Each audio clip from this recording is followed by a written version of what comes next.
Baik, tadi Anda katakan ada 2 yang masuk di ICU, masih dalam perawatan, udah ada progres perbaikan begitu ya. Itu apakah mereka korban artinya tertimpa bangunan atau bagaimana sehingga sampai Iya, eee, salah satunya adalah, korban yang kita lihat mungkin banyak beredar video amatir dari jemaat gereja Elim yang tertimpa, mhm cukup fatal kemarin ya, mhm, jenis kelamin pria itu juga masih dirawat di ICU. Selain itu juga saya mau menginformasikan Mas mhm. David bahwa data kita untuk sementara itu untuk kerusakan bangunan itu ada 11 unit rumah rusak berat dan 47 unit rumah rusak ringan.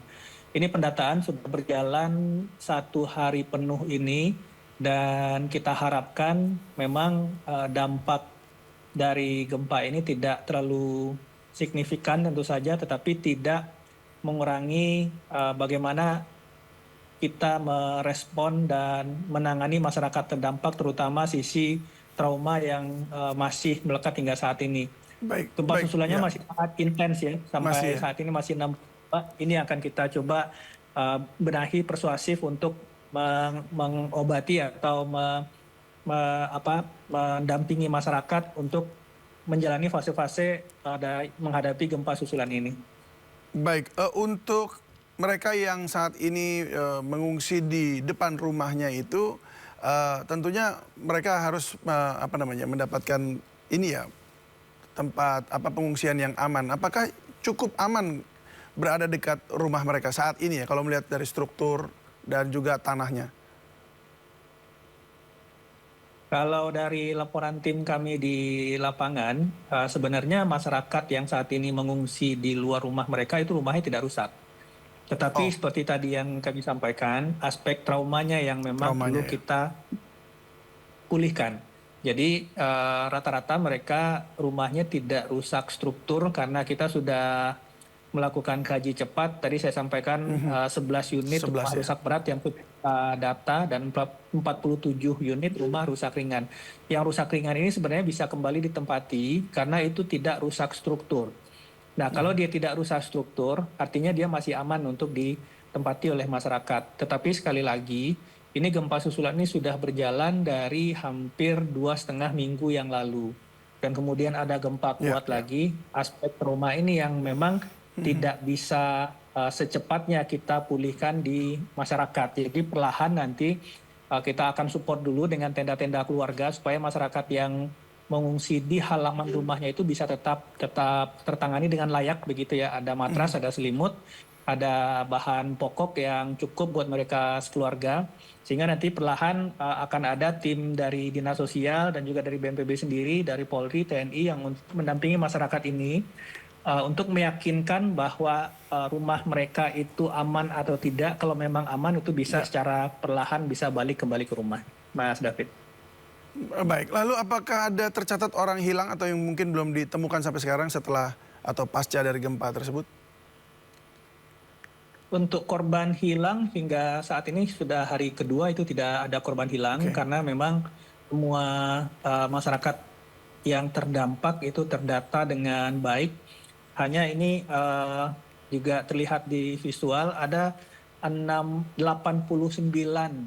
pasien RSUD Poso yang sementara diungsikan ke tenda BPBD di halaman RSUD.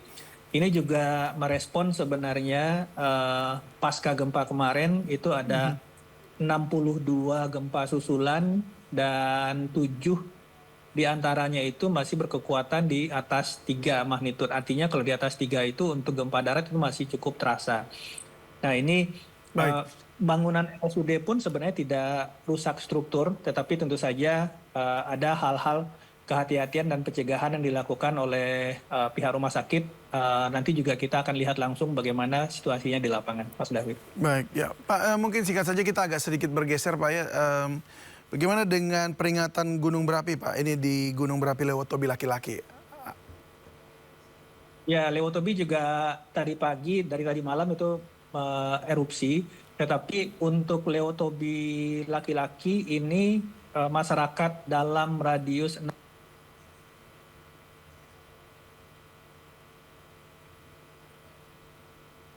Halo, Pak Muhari? Audionya hilang, Pak. Oke. Baik, tampaknya ada gangguan lagi, Pak. Sambungan komunikasi kami dengan Pak Muhari. Jadi terima kasih Pak Muhari, Kepala Pusat Data dan Informasi BNPB Abdul Muhari. Selamat sore dan selamat bertugas kembali, Pak. Salam sehat selalu.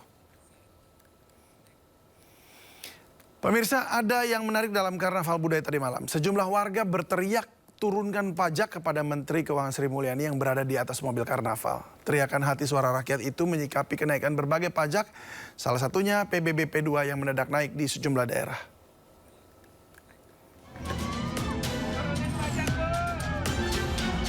Selain mobil karnaval yang unik, para pejabat negara yang ikut dalam kemeriahan Minggu malam tak luput dari perhatian warga. Salah satunya Menteri Keuangan Sri Mulyani yang dielulukan warga penonton karnaval. Warga yang menonton karnaval budaya di Jalan Protokol Jakarta seketika sigap saat kendaraan hias Kementerian Keuangan melintas di depannya. Alih-alih menyambut lambaian tangan Menteri Keuangan yang sedang berada di atas kendaraan, warga sontak tersadar isu yang sedang hangat, yakni pengenaan tarif pajak.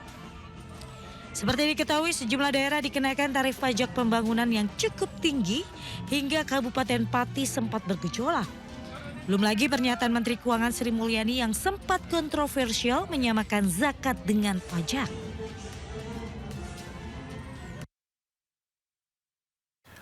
Kenaikan pajak bumi dan bangunan dan pajak-pajak lainnya terjadi di beberapa daerah di Indonesia. Kenaikan pajak diklaim untuk membantu pemenuhan kebutuhan di daerah.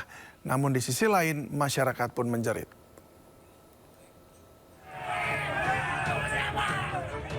Di Pati, Jawa Tengah, kebijakan kenaikan pajak bumi dan bangunan sebesar 250% sempat diwacanakan. Namun Bupati Pati akhirnya membatalkan kenaikan pajak bumi dan bangunan perdesaan dan perkotaan atau PBB P2 setelah desakan dari masyarakat dan terjadi aksi unjuk rasa. Di Jombang, Jawa Timur, pajak bumi dan bangunan pedesaan perkotaan juga mengalami kenaikan hingga 333%.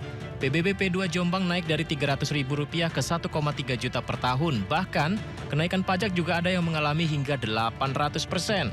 Warga harus membayar pajak tahunan yang awalnya Rp400.000 kini melonjak jadi Rp3,5 juta.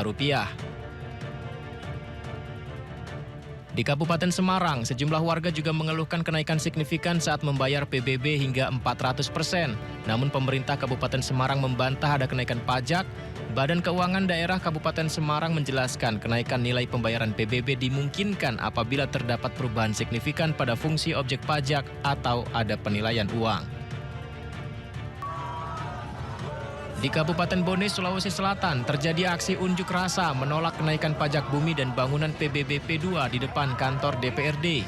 Pendemo menilai kebijakan kenaikan pajak hingga 300% dinilai tidak manusiawi dan harus dibatalkan.